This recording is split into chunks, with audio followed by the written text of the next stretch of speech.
The Vertical Abyss, Humanity's War with the Mariana Trench. Part 1. The Alien Kingdom. Beneath 10 kilometers beneath the rhythmic blue pulses of the Pacific Ocean lies a realm that feels less like Earth and more like a distant Stygian planet. This is the Hadal Zone, a kingdom of permanent midnight and crystalline silence, almost entirely severed from the biosphere we inhabit. Here, the crushing weight of the ocean is so absolute that the human frame would be reduced to pulp in a fraction of a second. At these depths, humanity's most sophisticated sensors begin to stutter, reaching the terminal limits of known physics. What we have gathered from this abyss are not comprehensive maps, but ghost-like fragments of a colossal, unfolding mystery. For the better part of the 20th century, science dismissed these trenches as biological deserts. It was assumed that the sheer atmospheric pressure, equivalent to an elephant standing on your thumb, would cause cellular membranes to liquefy and chemical bonds to snap. Yet, in 1960, a singular observation changed everything: motion. Something was alive at the bottom of the world. This discovery forced a total recalibration of our understanding of life's resilience. Life had not just survived the abyss, it had conquered it. Part 2. The Ghost of the HMS Challenger. To understand the gravity of the Mariana Trench, we must look back to the 1870s, an era when the deep sea was a mythological void on human maps. The crew of the HMS Challenger embarked on the first truly global oceanic survey, armed with little more than lead weights and miles of hemp rope. Their method was a grueling endurance test.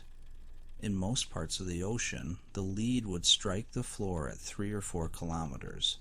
However, in a remote corridor of the western Pacific, the rope simply wouldn't stop. Sailors watched in stunned silence as mark after mark vanished into the black water, 5, 6, 7 kilometers.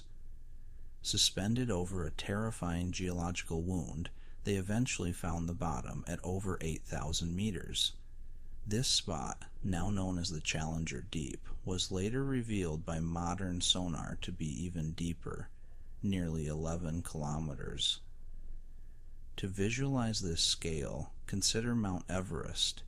If you inverted the world's tallest mountain into this trench, its summit would still be buried under 2 kilometers of freezing water. Part 3. The Tectonic Scar.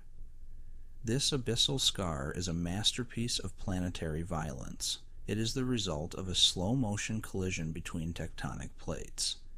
The ancient, heavy Pacific plate slides westward until it meets the lighter Philippine plate. In a process called subduction, the Pacific plate is forced to dive into the Earth's mantle, creating a massive downward flexion, a colossal fold in the planet's crust. This zone is part of the Ring of Fire, a volatile arc responsible for 90% of the world's seismic activity. Descending into this fold, your primary enemy is pressure.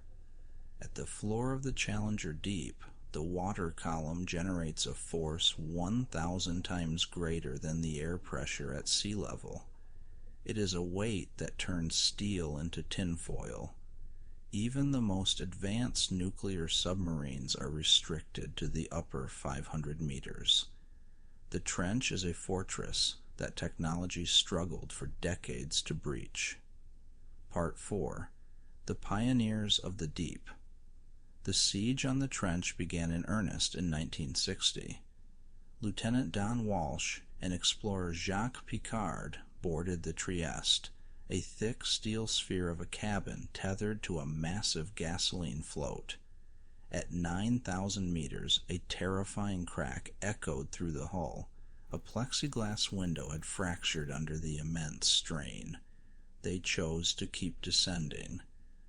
A Upon reaching the floor, they stayed for only 20 minutes, just long enough to glimpse a flatfish, the ultimate proof of life in what was thought to be a vacuum of existence. It would take another 52 years for a human to return, when filmmaker and explorer James Cameron made his solo descent in the Deepsea Challenger. Today, while the number of visitors is slowly growing, every mission remains a high-stakes gamble against the fundamental laws of physics. Part 5. The Vertical Migration. The ocean is not a monolith. It is a series of distinct layers, each governed by its own laws of light and biology. The epipelagic zone, the sunlit attic. Here, photosynthesis powers the planet, providing half of the oxygen we breathe. The mesopelagic zone, also known as the twilight zone. 200 meters down, the blue begins to fade. Light is too weak for plants, but bioluminescence starts to flicker like neon signs in a dark alley. The bathypelagic zone, the midnight zone. At 1,000 meters, all solar traces vanish. This is the largest habitat on Earth, home to the barrel-eye fish, with its eerie, transparent skull, and the nightmarish lures of the anglerfish. The Hadal Zone. Past 6,000 meters, life abandons the sun entirely. Here, microbes perform chemosynthesis, harvesting energy from methane and hydrogen sulfide seeping from the Earth's burning interior. Part 6. The Biological Limit. The deepest dwelling vertebrate known is the Mariana Snailfish, a pale, gelatinous creature found at 8,000 meters. But science has observed a biological wall at roughly 8,200 meters. Beyond this point, it appears the basic chemistry of bones and cells can no longer withstand the external pressure. At the very floor, life reverts to its simplest, most alien forms. We find Xenophyophores, giant, single-celled organisms the size of a fist.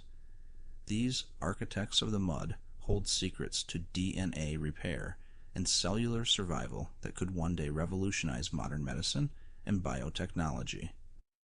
Conclusion: the endless mystery. Despite our progress, the Mariana Trench remains an enigma. Our data consists of mere snapshots, brief moments captured by baited cameras. We know the scavengers will come for a piece of bait, but we have no idea what giants or ancient species might be watching from the shadows, just beyond the reach of our lights. The trench is a powerful reminder that even on a mapped and digitized planet, the Earth still holds vast, dark secrets that we are only beginning to witness with our own eyes.